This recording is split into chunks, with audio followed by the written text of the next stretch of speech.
Olá para você que está acompanhando o Espaço Aberto, esse programa da TV e Rádio Câmara Bauru. Você já ouviu falar de microplásticos? Essas pequenas partículas têm causado preocupação e, por causa disso, têm se tornado também tema de estudos. Para a gente se informar sobre esse assunto que está em alta e não é de hoje, estamos aqui com a pesquisadora Geslaine Lemos Gonçalves, que é doutora pela Unesp e hoje estuda microplásticos na Escócia pela Scottish Association for Marine Science. Então, pesquisadora Ana Geslaine, seja muito bem-vinda aqui ao nosso programa para falar desse assunto importante que inclusive saiu nas notícias esses dias. Muito obrigada pela oportunidade. Espero que eu consiga informar um pouquinho sobre esse tema tão polêmico, né, e de extrema importância para todos hoje, né. Qualquer um de nós tem o contato, mas infelizmente as pessoas não têm conhecimento sobre. Obrigada pela oportunidade.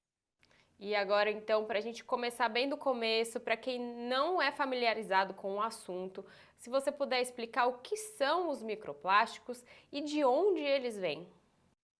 Então, o microplástico, eles são qualquer partículas plásticas, né, que tem tamanho menor que 5 milímetros. E as partículas plásticas menores que 5 milímetros, elas podem ser oriundas, a gente fala, microplásticos primários, que são aqueles que são feitos por companhias, principalmente aquelas que fazem produtos de beleza, por exemplo, pasta de dente ou esfoliante facial, muitas vezes eles contêm microplásticos primários que são fabricados em tamanhos minúsculos para ser usado para estética, principalmente. E também a gente tem os microplásticos que eles são oriundos da quebra do plástico, né, de grandes peças plásticas. Isso acontece quando o plástico principalmente está no meio ambiente, né, e ele vai receber influência do sol, de salinidade, de diferentes temperaturas e outras influências que levam, né, à quebra desse plástico. Provavelmente aqui as pessoas já viram no ambiente vários fragmentos, né, pedacinhos pequenos de plástico, aqueles são os que a gente consegue ver. O microplástico ele já é menor que esse e é quase imperceptível você conseguir ver com os olhos nus. E quando eles começaram a ser detectados pelo ser humano na natureza, assim, dessa maneira que causa uma poluição? A pesquisa com relação à poluição microplástica, ela tem sido recente, né, nos últimos 10 anos aí que tem uma pesquisa mais forte direcionada para o microplástico, né, porque começou a se encontrar partículas plásticas em diversos ecossistemas, diversos tipos de ambiente, na água, no sedimento, dentro de organismos, né, e a partir disso começou a preocupação com relação de onde estava vindo esses microplásticos, né, quais que seriam os prejuízos tanto para a vida de organismos quanto para os diferentes tipos de ecossistemas e tanto para nós. Ainda é um ramo da pesquisa muito recente, não se tem muito conhecimento sobre, e muitas coisas necessitam ser respondidas, porque, na verdade, a gente sabe que ele tem o seu prejuízo e ele afeta diretamente o ecossistema e os organismos, até mesmo nós, mas a gente não tem ainda uma base de pesquisa extremamente sólida para, trazer legislações e trazer mudanças, né, para diminuir isso. Mas é bem recente esse campo ainda. E você citou essas pesquisas e a gente está trazendo esse tema aqui para o Espaço Aberto justamente porque recentemente uma pesquisa divulgou que foram encontrados, né, microplásticos em praias famosas de Pernambuco, por exemplo, Porto de Galinhas, eu não sei se o pessoal que está acompanhando conhece. Então, foi encontrado por lá e não só encontrado, né? Essas praias estão contaminadas por microplásticos. Então, você poderia trazer um cenário como que está essa questão da poluição por microplásticos aqui no Brasil e também de maneira mundial? A poluição de microplástico, o microplástico em si, ele está em todos os lugares, todos os lugares. Não existe um lugar no planeta Terra, infelizmente, que não se encontre microplásticos. Existem, diferentes pesquisas recentes que falam que eles podem ser encontrados desde o Monte Everest até lugares mais profundos do oceano. Então, realmente, o microplástico ele já está contaminando e já contaminou todos os nossos ecossistemas e todo o planeta. E infelizmente a tendência é aumentar. Por quê? Porque o plástico, né, ele tende a quebrar. O plástico ele não vai se decompor, ele não é orgânico, ele tende a quebrar em pedaços pequenos, menores, menores e menores a cada período. E isso gera mais microplástico. E se você pensar que a gente tem aí, né, plásticos que duram praticamente 600 anos, a gente vai ver essa quebra, esse aumento, né, da quantidade de microplásticos no ambiente por um longo período. Aí, nossas futuras gerações vão estar ainda, né, recebendo esses efeitos. E mesmo que a gente ainda pare de produzir o plástico hoje, a gente ainda vai continuar sentindo, porque o plástico que a gente tem agora, ele vai continuar se quebrando. Com relação às pesquisas, no Brasil, a pesquisa também do microplástico, ela é bem recente. Tem alguns estudos, né, não se tem, assim, uma abrangência muito grande de estudos, principalmente na fauna, né, com os animais, tem mais estudos em regiões de praias e assim por diante. Mas com relação a praias famosas, como você falou, essa tendência a gente vê mundialmente, por quê? A poluição plástica e o microplástico, ela está diretamente correlacionada com o uso, né, e a abundância populacional. Então, se é uma praia que ela é muito usada por turistas e tem grandes cidades ao redor, a tendência é que os níveis de poluição por microplástico e plástico em si serão elevadíssimas, né. Diferente de uma região que seria mais, remota, uma praia mais remota, contudo essa praia mais remota também vai ter, porque o plástico ele é carregado pelas correntes, né, e é depositado nessas regiões e sofre a quebra, e assim por diante, e começa a acumular naquelas regiões. E para a gente entender, então, a gente percebe que então realmente o microplástico está em todos os lugares, em alguns lugares está chegando a contaminar esse, por exemplo, as praias aqui, inclusive do Brasil. Mas como que esse microplástico se tornou uma preocupação? Quais os impactos que ele traz tanto para a natureza e, em segundo lugar, também importante para a saúde humana?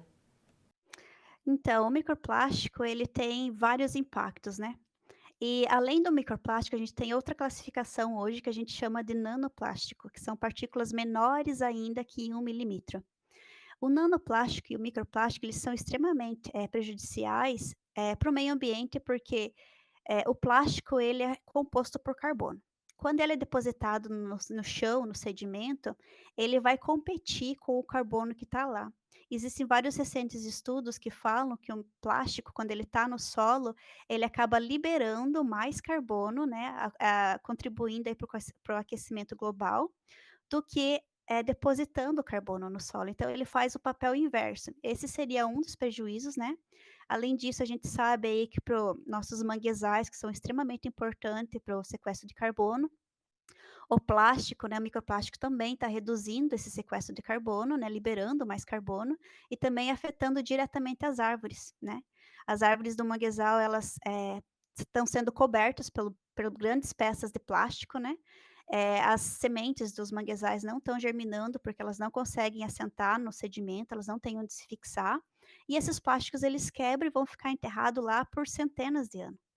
Então isso afeta as raízes das plantas e também tem, diferentes estudos que têm mostrado que as plantas conseguem absorver do sedimento, né, através dos nutrientes, ela consegue absorver nanoplásticos, que são as partículas menores, e elas conseguem englobar esses plásticos dentro da célula.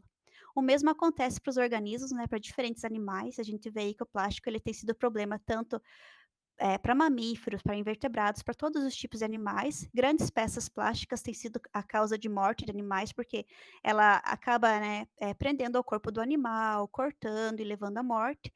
Mas quando esse plástico se quebra, se transforma no microplástico, muitos animais ingerem sem mesmo perceber esses plásticos, sem mesmo ver, né, porque está adicionado ao alimento.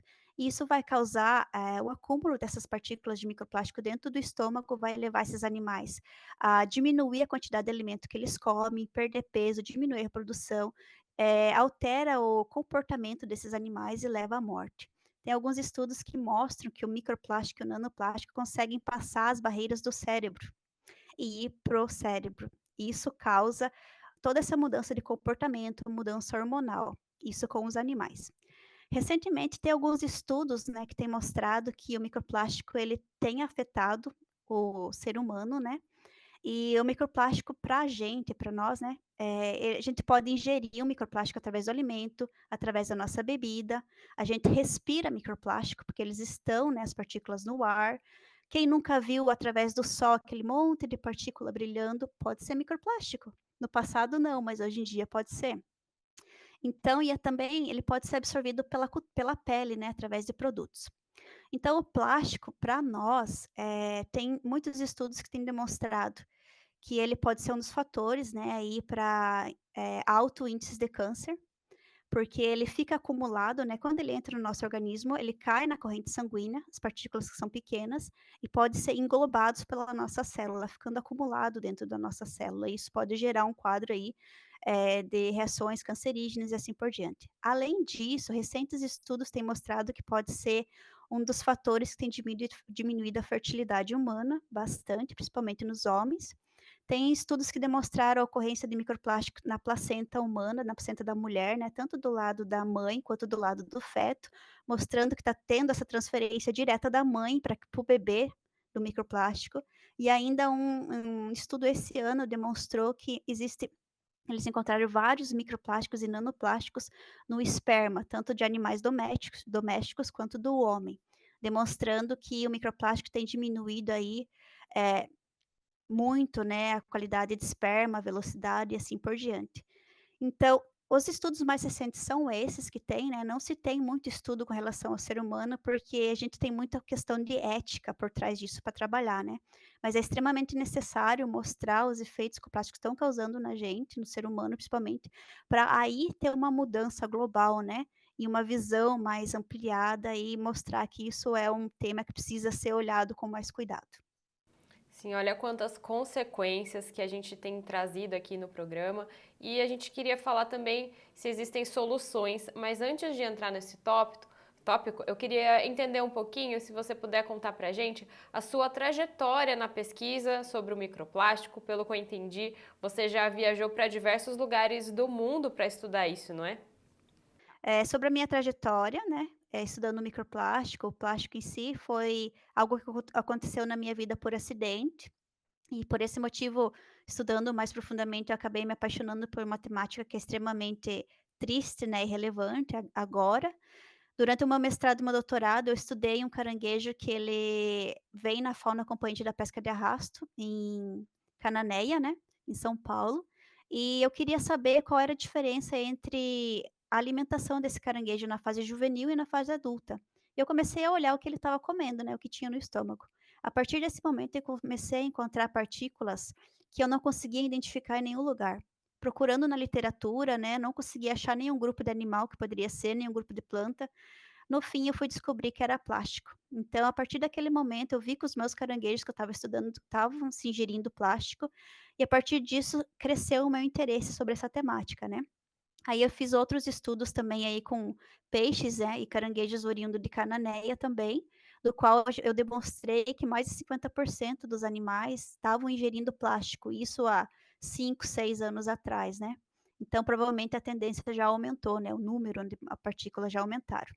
Depois disso também eu tive a oportunidade de fazer alguns sanduíches, né, eu trabalhei na Exeter aqui na Inglaterra, também trabalhei na Bélgica na Ghent University, e depois disso, terminei o meu doutorado e comecei a procurar oportunidade para fazer pesquisa, que é o que eu amo de paixão em fazer. Aí eu consegui essa vaga de emprego aqui na Scottish Association for Marine Science, para trabalhar com análises, né, de microplástico e também de poluição plástica no geral, né, em Gana, na África, onde a gente fez um estudo lá, levantando os níveis de plástico, microplástico dos manguezais e também da costa, né, usando diversas técnicas e também analisando o microplástico ingerido por caranguejos dos manguezais. E, absurdamente, os níveis de contaminação plástica lá são absurdos, são elevadíssimos, principalmente porque o país ele não tem nenhum o governo, né, não dá para a sociedade uma forma de coleta de lixo ou reciclagem. Infelizmente, né, eles não têm essa base diferente do que a gente tem aqui e também tem no Brasil. Depois disso também a gente fez alguns estudos, no Egito, né, no manguezal do Egito e nas praias também.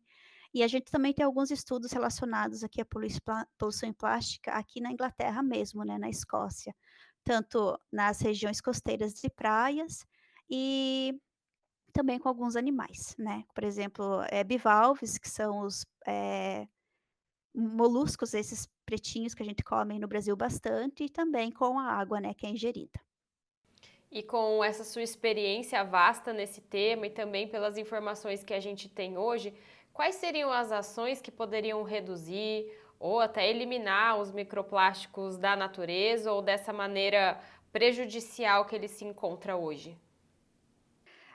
Reduzir é possível, eliminar, infelizmente, não. Infelizmente, não existe uma forma da gente eliminar o microplástico do ambiente, até porque é impossível a gente recolher todo o plástico que está no ambiente que vai se quebrar, né. A forma paliativa aí seria impedir a entrada de novos plásticos no ambiente, né. Pra fazer isso, a gente tem formas diferentes, né, tanto de atuação em campo para limpar áreas, né, já afetadas pelo plástico, retirando aquele material, impedindo o material de entrar, tendo uma coleta de lixo, boa, né, sendo seletiva, trazendo a reciclagem, formas que vão mudar, né, e vão impedir o plástico de entrar. Também a forma que a gente armazena e põe o nosso lixo para ser coletado é algo muito importante, porque às vezes as pessoas não pensam que vai ter uma chuva muito forte, que aquele lixo pode ser carregado, pode ser levado pela água e vai se depositar no meio ambiente. Diretamente sobre as nossas ações, é possível diminuir o consumo do plástico, né. A gente pode ter as opções de ir no supermercado, levar a nossa sacolinha, escolher produtos que venham em embalagens, mais orgânicas, como papel ou produtos que não precisem ser colocados em embalagem, por exemplo, um cacho de banana, você não precisa colocar num saquinho plástico. Então existem opções de você ir tomar um suco, não usar o canudinho plástico, sabe, não usar talheres plásticos, carregar o seu. Você tendo a consciência de que aquilo faz mal, você consegue se analisar no seu dia a dia, nos atos que você faz e diminuir. Outra coisa que é extremamente importante, que é bem polêmico também, que é a questão da fralda descartável, né. Eu sei que é algo que veio aí para revolucionar e ajudar as mães e as donas de casas, eu totalmente entendo, mas hoje a gente tem outras formas, né, tem fraldas descartáveis orgânicas, se você não quer usar a fralda de pano convencional, que era antigamente. Mas as pessoas precisam ter consciência de que aquilo que parece ser rápido momentaneamente, é o que está afetando a nossa vida e vai trazer consequências extremamente sérias para o futuro, e as nossas gerações futuras vão lutar com isso. E a gente já está lutando, porque a nossa fertilidade, o índice de câncer está fertilidade diminuindo e o índice de câncer aumentando dia a dia, entendeu. Existem várias, além de tudo isso, existem outras formas, existem formas de embalagens que são orgânicas, que são biodegradáveis, que são possíveis de ser utilizadas principalmente para empacotar alimento.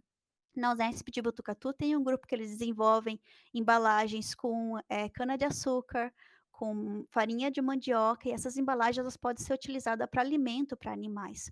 Aqui também a gente tem um grupo muito forte que desenvolve embalagens feitas de microalgas, e isso é perfeito, porque você não compete com a produção alimentar para produzir a embalagem.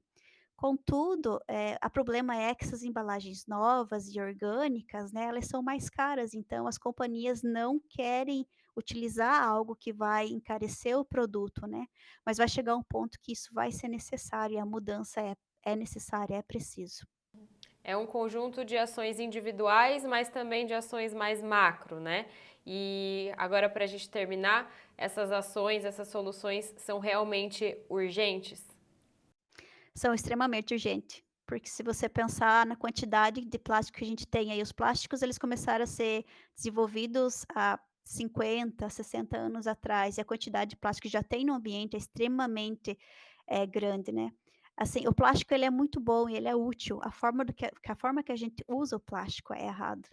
Porque a gente não recicla, a gente não reusa, a gente vê o plástico como algo, usou uma vez, se torna lixo, e não é. O plástico é um material que ele está no meio ambiente, ele vai viver por cerca de 100 anos a 600 anos. Então ele pode ser reutilizado para outras coisas. A gente precisa aprender a utilizar ele melhor e também ter outras fontes, né, outras formas de embalar nossos alimentos e usar materiais, e a mudança precisa vir interna, né. A partir do momento que você começa a ter consciência do que está acontecendo, você muda ao seu redor e traz a mudança para o planeta. Gislaine, muito obrigada por essas informações, por trazer esse alerta sobre esse tema tão importante para a gente aqui, sobre os microplásticos. E obrigada a você que estava acompanhando aqui a pesquisadora Geslaine Lemos Gonçalves, diretamente da Escócia, estudando microplásticos e falando sobre isso com a gente. Você encontra esse conteúdo na TV e Rádio Câmara Bauru. E então a gente se encontra nas próximas oportunidades. Muito obrigada pela audiência, obrigada a você também, Geslaine, e até a próxima.